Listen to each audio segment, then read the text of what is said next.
What's up sa inyo mga kapito? Sa mapagpalang araw uli sa inyong lahat at welcome uli sa panibagong episode ng Uncle B Basketball Tutorials.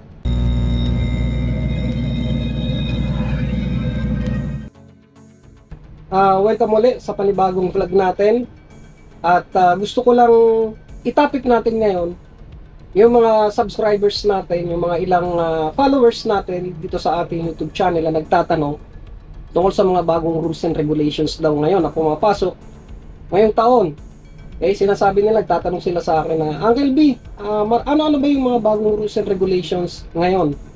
Okay mga kapito, maraming mga bagong rules and regulations ngayong taon, lalo na nung ilinabas noong nakaraang May ang bagong updated rules and regulations ng FIBA dyan sa may OBRI, sa Official Basketball Rules Interpretation. May mga bagong rules dyan na lumabas. Ngayon, syempre, hindi natin mabibiglayan ang pag-discuss dito sa atin sa isang vlog lang. Ang gagawin natin, isa-isahin natin. Okay? Gagawa tayo ng paraan na yung mga bagong rules and regulations na yan ay mailahad at ma-vlog natin dito sa ating channel. Pero mga kapito, bago tayo magsimula, gusto ko lang ipabatid sa inyo na anuman ang mga matutunan nyo rito ng mga bagong rules and regulations na lumalabas sa, of course, sa FIBA. Hindi po natin to pwedeng i-implement agad ng ganun-ganun na lang sa loob ng basketball court na walang alam ang mga players at ang mga coaches.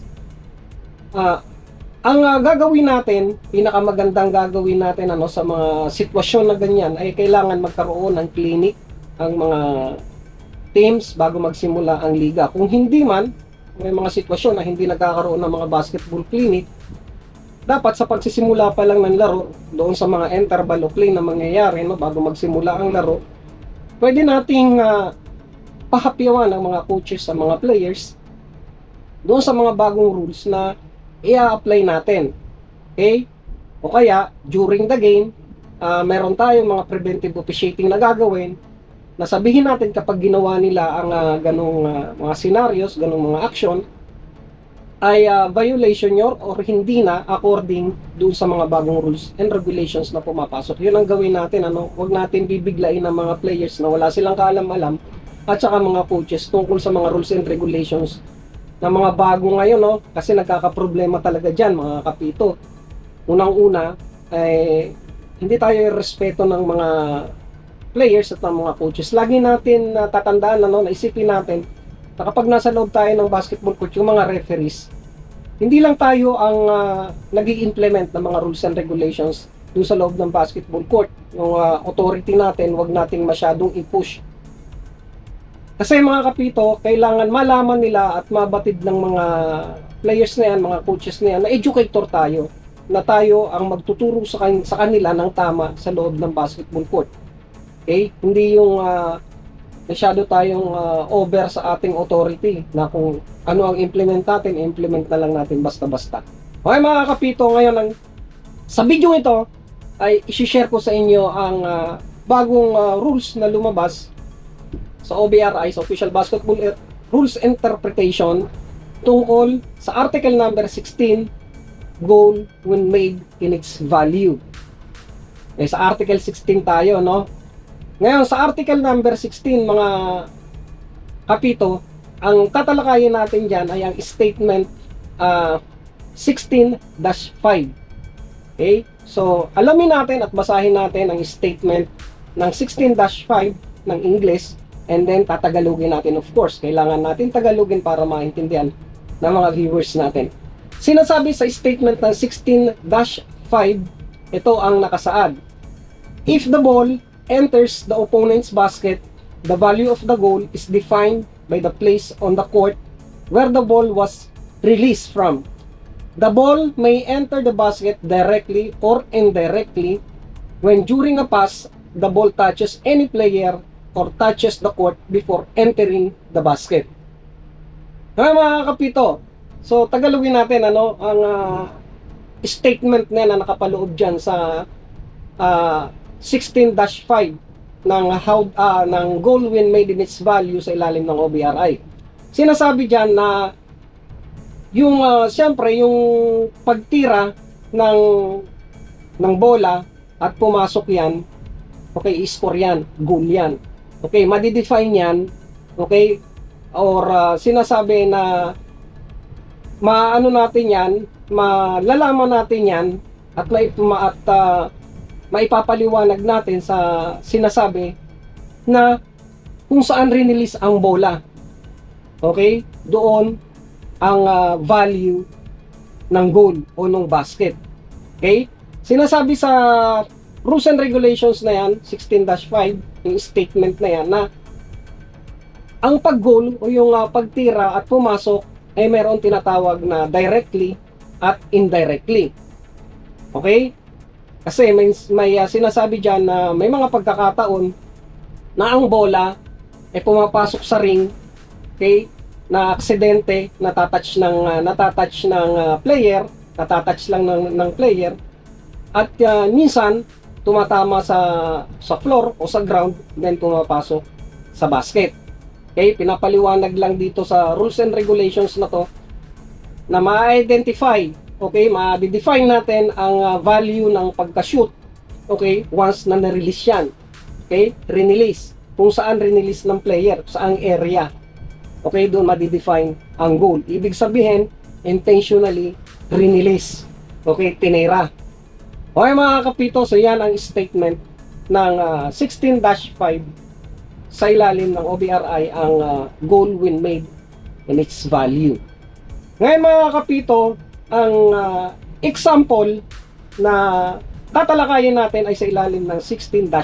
Yan example at yung interpretasyon niya. Okay, tatalakayin natin yan. Ngayon mga kapito, sa 16-10, ang example na yan ay sinasabi na ang isang player, okay, nandoon sa throw-in line. Nasa throw-in line ng isang player, ano. So, tinothrow-in ang bola doon sa front court nila.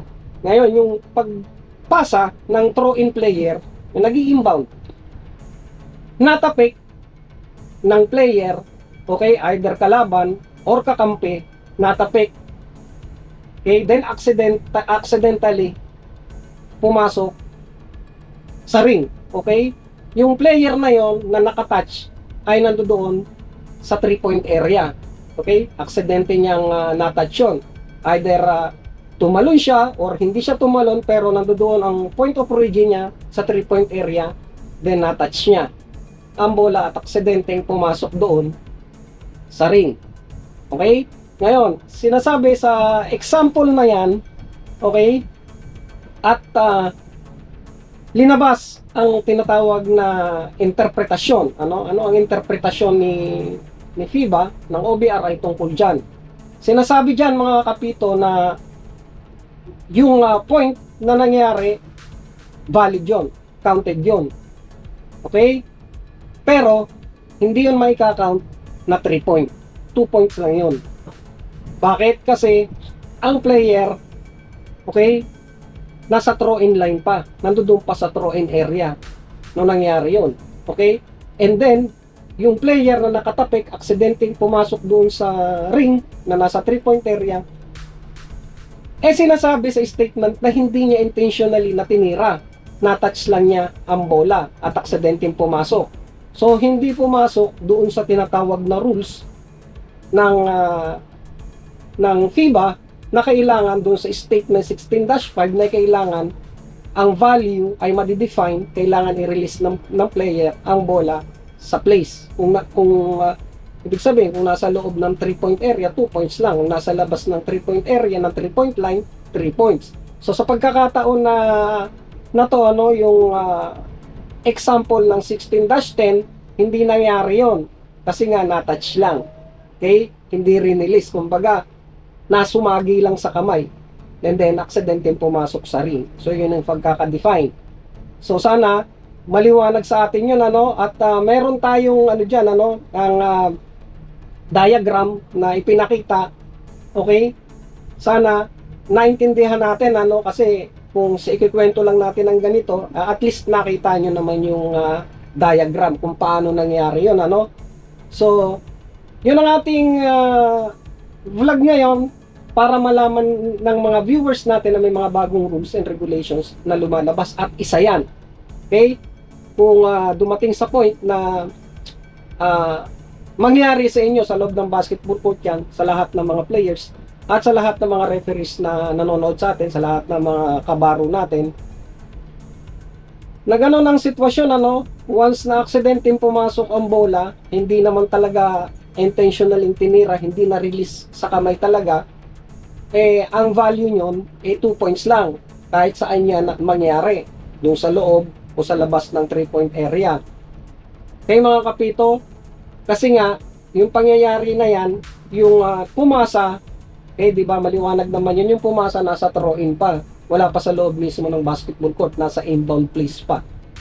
Okay mga kapito, ngayon na siyempre mababago lang yan kung yung player na nagpasa, di ba, ando doon mismo sa loob ng court, kung saan yun na-release, kung saan yun na tinira, okay, edi malalaman natin ang value. Halimbawa, yung pumasa, aksidente nasa 3-point area, na-touch, and then 3-point.